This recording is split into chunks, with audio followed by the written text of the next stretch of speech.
India बनाम NDA का पहला मुकाबला घोसी के नाम रहा, जहां इंडिया की ओर से समाजवादी पार्टी के उम्मीदवार सुधाकर सिंह ने एनडीए उम्मीदवार दारा सिंह चौहान पर बढ़त बनाती हुई करीब करीब जीत की ओर आगे बढ़ रहे हैं। घोसी का उपचुनाव भले एनडीए बनाम इंडिया का था, लेकिन सबकी नजरें टिकी थी तो ओम प्रकाश राजभर पर। हाल ही में एनडीए में शामिल हुए ओम प्रकाश राजभर के सामने चुनौती थी खुद को घोसी में साबित करने की, जिसमें वो पूरी तरह फेल नजर आए। ओम प्रकाश राजभर के वो सारे दावे धरे के धरे रह गए, जिसके बूते वो चुनाव से पहले बड़ी बड़ी बातें कर रहे थे। हम आपको राजभर की उन बड़ी बड़ी बातों की एक छोटी झलक भी दिखाएंगे, लेकिन पहले आपको ये बता दें कि राजभर घोसी चुनाव में फेल हुए तो कैसे हुए। दरअसल सपा छोड़कर बीजेपी में आए ओम प्रकाश राजभर ने घोसी उपचुनाव में जमकर प्रचार किया था। उन्होंने सपा को हराने और बीजेपी को जिताने के बड़े बड़े दावे किए थे। सीएम योगी की मंच से तो ओम प्रकाश राजभर ने यहाँ तक कह दिया था कि ये चुनाव ओम प्रकाश राजभर बनाम अखिलेश यादव का है।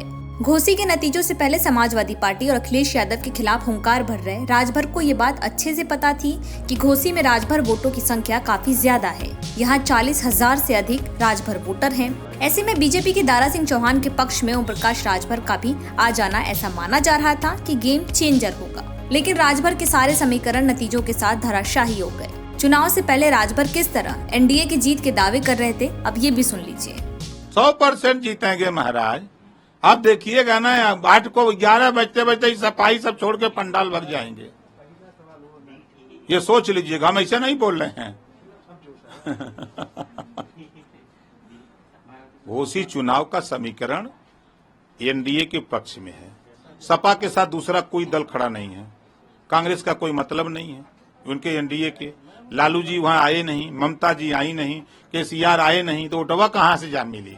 यहाँ ओम प्रकाश राजभर, संजय चौहान जी, संजय निषाद जी, वहाँ आशीष पटेल जी और पूरी भारतीय जनता पार्टी अपनी ताकत के साथ, सभी लोग जितने भी एनडीए के साथी सभी लोग पूरी ताकत से लगे थे, सभी लोग वोट दिला रहे हैं। और अब राजभर का यही ओवर कॉन्फिडेंस उन्हें घोसी के मैदान में ले डूबा। सियासी जानकारों की माने तो घोसी के नतीजे ही राजभर का राजनीतिक भविष्य तय करेंगे, क्योंकि बीजेपी को एक और लग रहा था कि ओम प्रकाश राजभर के एनडीए में आने से उसे फायदा होगा, लेकिन ऐसा हुआ नहीं। माना जा रहा था कि ओम प्रकाश राजभर घोसी उपचुनाव में बीजेपी को हर हाल में जिताने की कोशिश में थे, ताकि अगले साल होने वाले लोकसभा चुनाव के लिए एनडीए में अपनी स्थिति मजबूत कर दावेदारी पेश कर सके और ज्यादा से ज्यादा सीटें मांग सके। लेकिन नतीजे देख राजभर के सियासी उम्मीदों पर फिलहाल तो पानी फिरता नजर आ रहा है।